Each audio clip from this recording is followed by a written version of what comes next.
সেদিন আমি আসলে ওই রাস্তায় যাওয়ার কোনো প্ল্যানই করিনি। আমার নাম রুদ্র। আমি সাধারণত শর্টকাট নিতে পছন্দ করি না, বিশেষ করে রাতে। কিন্তু সেদিন আমি ভুল করেছিলাম। সেদিন সন্ধ্যায় আমি বন্ধুর বাড়ি গিয়েছিলাম। আড্ডা, খাওয়া দাওয়া করতে করতে সময় কেটে যায়। যখন বেরোলাম তখন রাত প্রায় 12:30। বন্ধু বলেছিল, এই সময়ে ওই জঙ্গলের রাস্তা দিয়ে যাস না, একটু ঘুরে যা। আমি হেসে বলেছিলাম, আরে কিছু হবে না, শর্টকাটে 20 মিনিট বাঁচবে। ও আর কিছু বলেনি, শুধু বলেছিল, যা খুশি কর, কিন্তু কিছু দেখলে থামবি না। তখন কথাটাকে সিরিয়াসলি নিইনি। আমি বাইক স্টার্ট করে বেরিয়ে পড়লাম। প্রথমে সবকিছু ঠিকই ছিল। রাস্তা ফাঁকা, হালকা ঠান্ডা হাওয়া বইছে।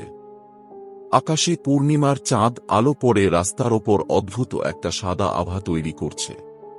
কিছুদূর যাওয়ার পর মোবাইলের নেটওয়ার্ক চলে গেল। আমি খেয়াল করলাম চারপাশে একেবারে কোনো শব্দ নেই। না কুকুর, না ঝিঁঝিঁ পোকার আওয়াজ, শুধু আমার বাইকের শব্দ। আমি একটু অস্বস্তি বোধ করছিলাম, কিন্তু নিজেকে বোঝালাম, নরমাল। হঠাৎ সামনে দেখি একজন মেয়ে হাঁটছে, রাস্তার একেবারে মাঝখানে। লম্বা চুল, সাদা পোশাক। আমি ধীরে ধীরে স্পিড কমালাম। মনে হলো, এই রাতে এখানে কেউ হাঁটছে কেন? আমি কাছে গিয়ে বললাম, এই, শুনছেন? সে থামল না। আমি আবার বললাম, এই সময় একা হাঁটছেন? কোথায় যাবেন? এইবার সে থেমে গেল, কিন্তু পেছনে তাকালো না। আমার মনে হলো, ও হয়তো ভয় পেয়েছে। আমি বললাম, চাইলে আমি এগিয়ে দিতে পারি। কয়েক সেকেন্ড চুপ। তারপর খুব আস্তে একটা গলা, আমাকে পৌঁছে দেবে? গলাটা অদ্ভুত ঠান্ডা। আমি একটু ইতস্তত করলাম, তারপর বললাম, হ্যাঁ, উঠুন। সে ধীরে ধীরে পেছনে উঠে বসল। বাইক আবার চলতে শুরু করল। প্রথমে সব ঠিক ছিল, কিন্তু কয়েক সেকেন্ড পর আমি খেয়াল করলাম, তার হাত আমার কাঁধে নেই, কোনো স্পর্শ নেই। কিন্তু আমি পরিষ্কার অনুভব করছিলাম, কেউ বসে আছে। আমি রিয়ার ভিউ মিররে তাকালাম। কেউ নেই। আমার বুক ধড়ফড় করতে লাগল। আমি মাথা নেড়ে আবার সামনে তাকালাম। হয়তো অন্ধকারে দেখা যাচ্ছে না। আমি একটু গতি বাড়ালাম। হঠাৎ পেছন থেকে সেই গলা, তুই কি আমাকে দেখতে পাচ্ছিস না? আমি জমে গেলাম। এইবার আমি ধীরে ধীরে মিররে তাকালাম। এইবার আমি দেখলাম, সে বসে আছে, কিন্তু তার মুখ আমার কাঁধের খুব কাছে, যেন সে সামনে ঝুঁকে এসেছে।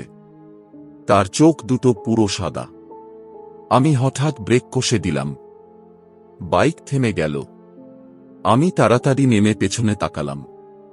কেউ নেই। আমি হাঁপাতে লাগলাম। আমি পাগল হয়ে যাচ্ছি, আমি নিজেকেই বললাম। ঠিক তখনই আবার সেই গলা, এইবার একেবারে আমার কানের কাছে। নামতে বলিনি তো?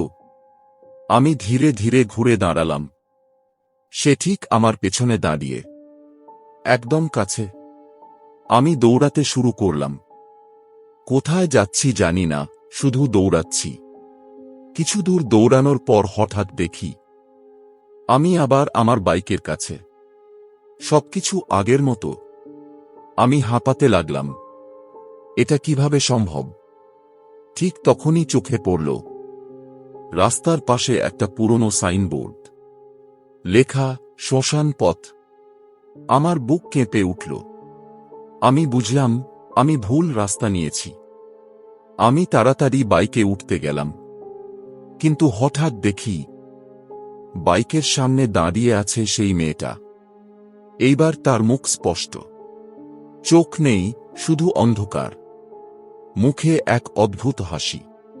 সে ধীরে ধীরে বলল, এখন তোকে নামতে হবে। আমি পিছিয়ে গেলাম। চারপাশে তাকিয়ে দেখি, আমি একা না।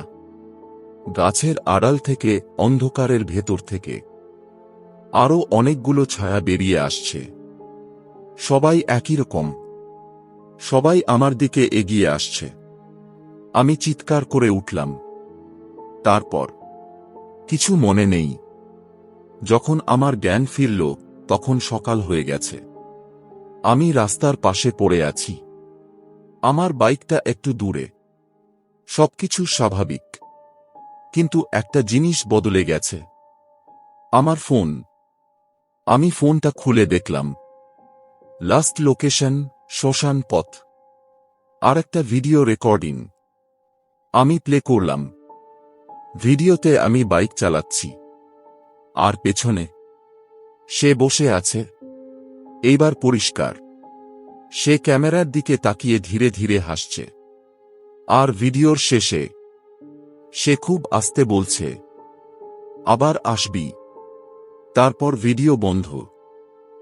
আজও আমি রাতে ওই রাস্তা এড়িয়ে চলি, কিন্তু মাঝে মাঝে আমি যখন একা থাকি, আমি অনুভব করি কেউ আমার পেছনে বসে আছে। আর রিয়ার ভিউ মিররে তাকাতে আমার ভয় লাগে, কারণ আমি জানি যদি একবার দেখি, সে আবার হাসবে। তোমার যদি গল্পটা ভালো লেগে থাকে তাহলে অবশ্যই আমার চ্যানেলকে সাবস্ক্রাইব করে ভিডিওটাকে লাইক করে আমার পাশে থেকেও। দেখা হচ্ছে নেক্সট ভিডিওতে। সূত্র থেকেও ভালো থেকো।